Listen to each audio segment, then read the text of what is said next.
Mahal na Reyna, may masamang balita po. Nagbalik na po ang mahal na hari sa palasyo. May kasama pa po siyang isang dilag sa tabi niya. Nasaan ang magandang dilag na iyon? Bilis, ituro mo sa akin. Mahal na Reyna, isang buwan tayong hindi nagkita. Tiyak na miss mo na ako, di ba? Naku, sa haba ng nilakbay natin. Siguradong pagod ka na. Tingnan mo, namumutla at pumayat ang iyong mukha. Halika na, bumalik na tayo sa palasyo para makapagpahinga ka. Huwag mo nang pansinin ang mga taong walang kinalaman sa atin. Opo. Sige, kumain ka lang, huwag kang mahiya. Walang lason iyan, napakabango pa. Nagdala ang emperador ng ibang babae sa palasyo. Hindi ka ba nagagalit? Hindi ako nagagalit. Ah, gets ko na. Hindi mo pala mahal ang emperador. Isa kang matalinong babae na mas pinahahalagahan ang career kaysa sa pag-ibig. Hindi naman sa ganoon. Kabaligtaran pa nga.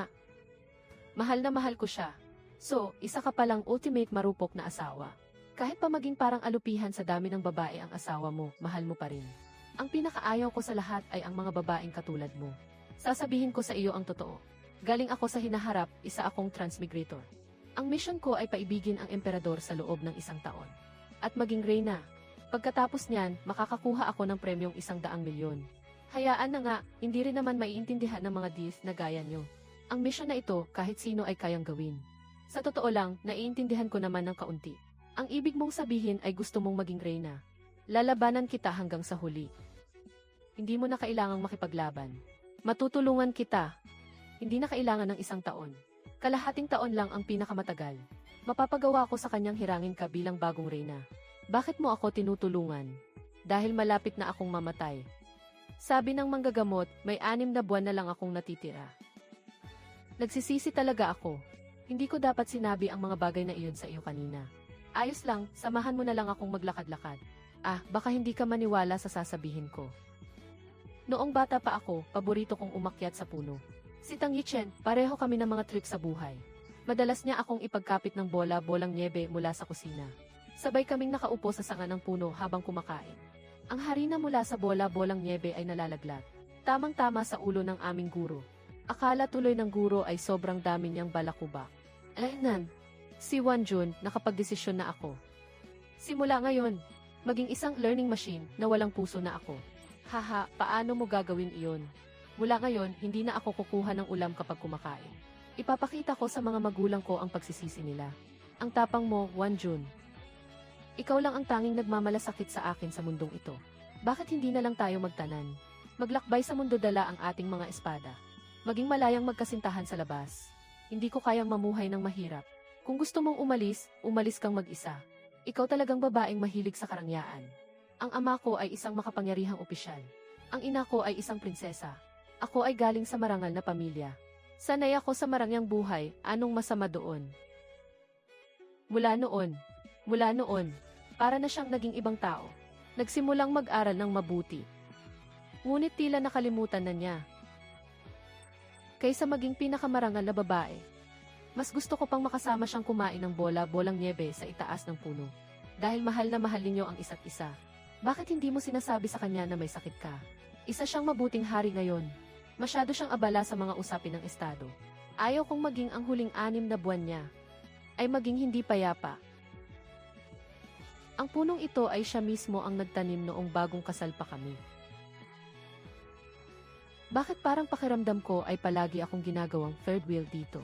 Ano ang ibig sabihin ng third wheel? Masarap ba iyon? Sige, ituloy mo lang ang pagkukwento. Gusto kong makinig, haha. Ito ba ay para sa inyong mga anak? Hindi pinalad na maisilang ang aming anak.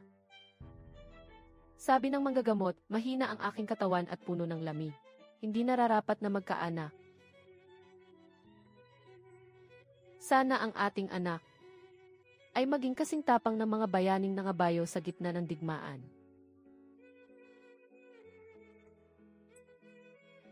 Hindi mo ito kasalanan.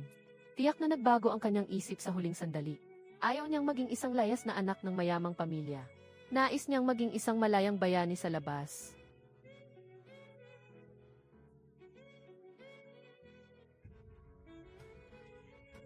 Ngunit umakyat siya sa trono, at naging hari. Lahat ng hari ay may kanikanyang harem. Tama, sa buhay na ito.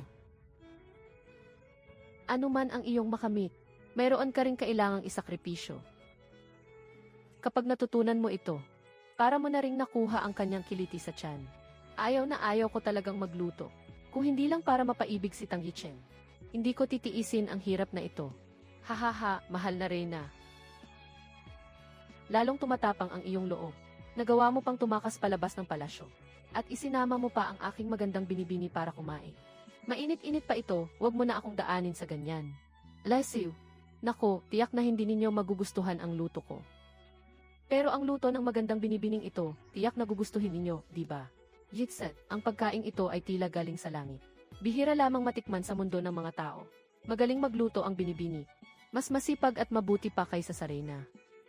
Habang nagpupuri siya, pasimple rin niyang tinitingnan ang aking reaksyon. Para talaga siyang bata. Sixinyu ay walang pamilya. Natatakot siyang baka hamakin siya ng iba. Plano ko siyang ituring na aking kapatid. At bigyan siya agad ng titulong noble lady. Ang kabutihan ng loob ng Reyna sa iba ay palaging higit pa sa sapat. May Cold War ba sa inyong dalawa? Mula nang magkasakit ako, sinadya ko siyang iwasan dahil sa iniisip ko. Nakapagpumanaw na ako. Mababawasan ang kanyang pighati. Sana nga ay kamuhian na lang niya ako ngayon. Turuan mo akong muli. Sa pagkakataong ito, tiyak na magagawa ko na ng maayos. Mahal na Reyna, may iniwang mensahe ang mahal na hari. Pinahihintulutan ang bagong noble lady na sumakay sa sedan chair pabalik ng palasyo. Mahal na Reyna, sinasadya lang ng mahal na hari na galitin kayo. Sa totoo lang, para sa inyo talaga iyon. Ang inyong iniindang sakit sa kirot ng baywang. Palaging inaalala ng mahal na hari. Umalis ako nang hindi hinahayaang. Makita niya ang hitsura ko habang may sakit. Napakabilis naman ito. Sa aming panahon, naniniwala kami na kapag ang damdamin ay malalim na, kusa itong dadaloy. Ako at ang hari. Hindi pa tayo umaabot sa puntong iyon. Dahil pumasok ka na sa palasyo. Mangyayari at mangyayari rin iyon balang araw. Ang pananatili mo rito sa akin ay para maging madali ang lahat. Mahal na Reyna, may masamang balita. Maligayang kaarawan sa mahal na Reyna. Naway mapuno kayo ng kagalakan at kalusugan, mabuhay kayo ng 1,000 taon. Nabalitaan ko pong wala kayong gana kumain ngayong araw. Gumawa po ako ng ilang matatamis na prutas para sa inyo. Tikman niyo po ito, mahal na Reyna. Tingnan natin kung gaganahan na kayo. Ngayon lang ako nakakita ng ganito kapayapang hukom. Opo, ang pagkakaisa rito ay dahil sa kabutihan ng mahal na Reyna. Totoo iyan kung wala lang dito ang mahal na Reyna.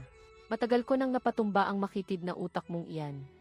Sa pamumuno sa 6 na palasyo, ang pinakamahalaga ay ang pagiging makatarungan. Tandaan ang 2 salitang ito. Huwag maging pabor sa mga kamag-anak. Huwag maliitin ang mahihirap. Tratuhin ang iba ng may katapatan. Maging tapat sa iyong puso. Naku, guro. Tigil na po ang pangaral, huwag na po. Namamanhid na ang mga tainga ko sa pakikinig. Senyor, makinig ka sa mga dakilang aral ng mahal na Reyna. Gusto naming makinig sa inyo. Dahil mahal na mahal namin kayo mula sa kaibuturan ng aming puso. Ang mahal na Reyna ay ang tipo ng tao na mas pipiliing mahirapan. Basta't maging komportable lang ang ibang tao. Noong nakaraang taglamig ng magkulang ang uling, ibinigay ng mahal na Reyna ang kanyang dekalidad na uling. Sa aming mga may mababang katungkulan, habang siya mismo ay nagkasakit dahil sa tindi ng ginaw. Hahaha, hahaha, ang mahal na hari ay seryoso lang sa amin. Pero sa harap ng mahal na Reyna, para siyang batang sunod-sunuran, haha. Naway humaba pa ang buhay niyo gaya ng bundok Nanshan, mahal na Reyna. Mabuhay sana kayo hanggang 1,000 taon. Salamat sa iyo. Haba ng buhay gaya ng bundok Nanshan. Sayang lang at mukhang hindi ko na iyon magagawa. Sopas para sa mahabang buhay na naman. Taon-taon ay siya mismo ang nagluluto sa kusina. Binabantayan niya ako hanggang sa maubos ko ang bawat huling subo. Kailangang ubusin lahat. Hindi pwedeng maputol ang noodles. Busog na ako sa piging. Hindi ko na talaga kayang kumain pa. Kahit isang subo na lang. Kahit konting tikim lang. Kahit isang subo, hindi ko na kaya. Matagal ko itong niluto. Talaga bang magmamatigas ka sa akin? Sige na. Kung ayaw mong kumain, huwag na. Hindi ko dapat dinaan sa galit. Wanjun, gusto kong manatili rito ngayong gabi. Pwede ba, matagal mo na akong hindi sinasamahan. Nitong mga nakaraang araw, lagi akong binabangungot. Hindi ako makatulog ng maayos. Kinabukasan, pagkatapos ng pulong sa palasyo, bumalik na naman siya. Dito ko nababasahin ang mga ulat na ito. Hindi na ako babalik sa silid-aklatan. Dito niyo na naman tatapusin ang trabaho niyo. Mas nakakapagtrabaho ako kapag nakikita kita. Pagkatapos magtrabaho, yayakapin niya ako habang natutulog. Kahit anong pagsisinungaling ko, hindi siya umaalis. Umalis na kayo, mahal na hari, bumalik na kayo sa sarili niyong palasyo. Kahit pagalitan ko, ayaw pa ring umalis.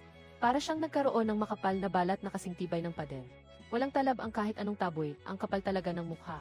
Hanggang sa ika-5 araw, kailangan na ng tulong. Ipapabuhat ko siya papunta sa iyo. Napakalakas niyang humilik. Pagpasensyahan mo na lang. Ang pangahas, gusto ko nang. Tumikhim siya. Hindi na niya kaya, malapit na siya. Huwag. Huwag niyo pong sasabihin sa mahal na Reyna. Huwag. Huwag niyo pong sasabihin sa mahal na hari. Pakiusap, mahal na Reyna, pupunta na po ang lingkod ninyong ito. Pakiusap sa mahal na hari, huwag po kayong pumunta. Hindi nga nagkakamali, ang mahal na Reyna ay tunay na mapagbigay at mabait. Sa kalagitnaan ng gabi, nagagawa mong ipamigay ang iyong asawa sa kama ng iba. Napakagaling, sadyang napakagaling. Sanay na akong matulog ng mag-isa. Nitong mga nakaraang araw ay hindi rin maganda ang tulog ko. Kaya pakiusap, mahal na hari, humanap na lang po kayo ng ibang higaan. Sa tingin ko, hindi dahil sanay ka ng mag-isa, kundi dahil nagsasawa ka na sa akin. Pagod ka na sa akin, hindi ba? Nitong mga nakaraang araw, ginawa ko ang lahat para pasayahin ka. Pero tiniis mo lang ang lahat ng pilit. Mukhang pinapahirapan lang pala kita.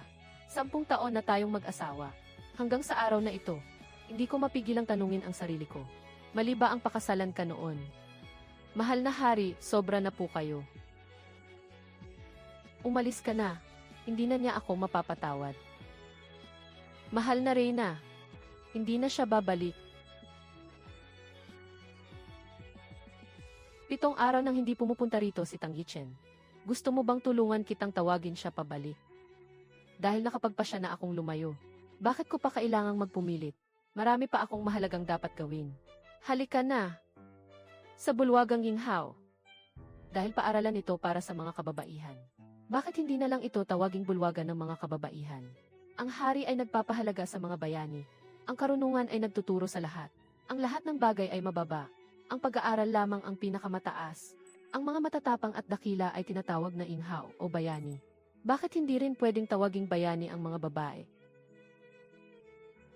Dahan-dahan lang, huwag mag-agawan. Tinatawag kanilang lahat na ina. Hindi ba magsiselos ang mga tunay nilang ina? Sila ay mga ulilang inabandona na. Bakit, samantalang napakalusog at napakaganda naman nila? Iniisip ng mga mahihirap na pamilya na walang silbi ang mga batang babae. Ang alam lang daw nila ay lumaki at bumuka ang bibig para kumain. Paglaki naman ay magsisilbi lang sa ibang pamilya. Kaya taon-taon ang mga batang babaeng itinatapon.